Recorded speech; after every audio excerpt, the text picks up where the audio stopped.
நீங்க சில பேர் சுறாக்களை பக்கத்துல பாக்குறதுக்கு ஆசைப்பட்டு ஒரு பக்கெட் ஃபுல்லா பிளட் எடுத்து கடல்ல கொட்டுறாங்க. கொஞ்ச நேரத்திலேயே அங்க பிளட் வாசனைக்கு சுறாக்கள் வர ஆரம்பிக்குது. அப்போ போட்ல இருந்தவங்க எல்லாரும் சுறாவை பார்த்து என்ஜாய் பண்றாங்க. ஆனா தூரத்துல இருந்து சுறாவை பார்க்கறது அவங்களுக்கு பிடிக்கல. அதனால சுறாவை இன்னும் க்ளோஸா பாக்குறதுக்கு ஆசைப்பட்டு ரெண்டு சிஸ்டர்ஸ் ஒரு இரும்பு குண்டுக்குள்ள போய் அந்த கடல்ல இறங்கி சுறாவை பக்கத்துல பாக்குறதுக்காக ஆக்சிஜன் மாஸ்க் போட்டுட்டு போறாங்க. ஆனா அந்த கடல் எவ்வளவு ஆபத்தானதுன்னு அவங்களுக்கு தெரிஞ்சிருக்காது. அவங்க கிட்டத்தட்ட 10 மீட்டர் ஆழம் போனதும் அங்க சின்ன மீன்கள் கூட்டமா அவங்கள கிராஸ் பண்ணி போகுது. அதை பார்த்து அவங்க ரெண்டு பேரும் சந்தோஷப்படுறாங்க. அப்போ அதுல ஒரு பொண்ணு இந்த அழகான காட்சியை போட்டோ எடுக்கணும்னு சொல்லி அவ கொண்டு வந்த கேமராவுல போட்டோ எடுக்க போறான். அப்போ அந்த கேமரா திடீர்னு தெரியாம கையில இருந்து ஸ்லிப் ஆகி அப்படியே அந்த கடலுக்குள்ள விழுந்துருது. உடனே அவங்க ரெண்டு பேரும் கொஞ்சம் பதட்டப்பட ஆரம்பிக்கிறாங்க. கீழே விழுந்த கேமராவை அங்க வந்த ஒரு பெரிய சுறா அப்படியே விழுங்கிருது. அப்பதான் அவங்க ரெண்டு பேரும் சுறாவை ரொம்ப க்ளோஸா லைஃப்லயே ஃபர்ஸ்ட் டைமா பாக்குறாங்க.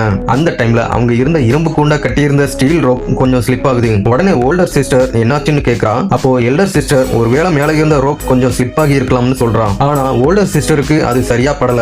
ஏதோ பிரச்சனை வரப்போகுதுன்னு உணர்றா. உடனே அவளோட தங்கச்சியை மேல போலாம் வான்னு கூப்பிடுறான். சரின்னு அவங்க ரெண்டு பேரும் மேல போறதுக்காக கிளம்புறாங்க. அந்த டைம்ல சடனா அந்த இரும்பு கூண்டை கட்டி இருந்த ரோப் எப்படியோ கட் ஆகிருது. இதனால அந்த இரும்பு கூண்டு அப்படியே வேகமா கடலுக்குள்ள போக ஆரம்பிக்குது. கொஞ்ச நேரத்திலேயே அவங்க கடலுக்குள்ள 20 மீட்டர் ஆழம் போயிடுறாங்க. அப்போ கூண்டுக்குள்ள தெரியாம அடிபட்ட கூடாதுன்னு அந்த கூண்டை அவங்க ரெண்டு பேரும் டைட்டா பிடிச்சுக்கிறாங்க. ஆனா அந்த கடலுக்குள்ள ரொம்ப ஃபாஸ்டா கீழே நோக்கி ஆழத்துக்கு போயிட்டு இருக்கிறதால அவங்க ரெண்டு பேருமே மயக்கம் அடைறாங்க. அந்த இரும்பு கூண்டும் ஆழத்துல மூழ்கி போயிருது. கொஞ்ச நேரத்துக்கு அப்புறம் அந்த ரெண்டு பொண்ணுங்களும் மயக்கம் தெளிஞ்சு எழும்புறாங்க. அப்போ பதட்டத்துல இருந்த அக்காவை தங்கச்சி சமாதானப்படுத்த ட்ரை பண்றா. ஆனா அவங்க எவ்வளவுக்குள்ள அதிகமா பதட்டப்படுறாங்களோ அவ்வளவு ஸ்பீடா அவங்களோட ஆக்சிஜனும் குறைஞ்சிட்டு வருது. அப்போ அவங்க ரெண்டு பேரும் கடல் மட்டத்துல இருந்து 50 மீட்டர் ஆழத்துல இருக்கோங்கிறத உணர்றாங்க. இப்போ மேல இருந்தவங்களுக்கும் அவங்களுக்கும் இடையில எந்த சிக்னலுமே இல்ல. இதனால எப்படியாவது அவங்க ரெண்டு பேரும் தப்பிச்சு மேல போயிடணும்னு முடிவு பண்றாங்க. இன்னும் கொஞ்ச நேரம் அவங்க ரெண்டு பேரும் அங்கேயே இருந்தாங்கன்னா கன்ஃபார்மா இறந்து போயிருவாங்க. அப்போ அக்கா அவளோட ஆக்சிஜன் டேங்கை கலட்டிட்டு அந்த கூண்டுக்குள்ள இருந்து வெளியே வந்து தப்பிக்க ட்ரை பண்றா. ஆனா அவ போட்டிருந்த மாஸ்க் அவளை அந்த கூண்டுக்குள்ள இருந்து வெளியே வர விடாம தடுக்குது.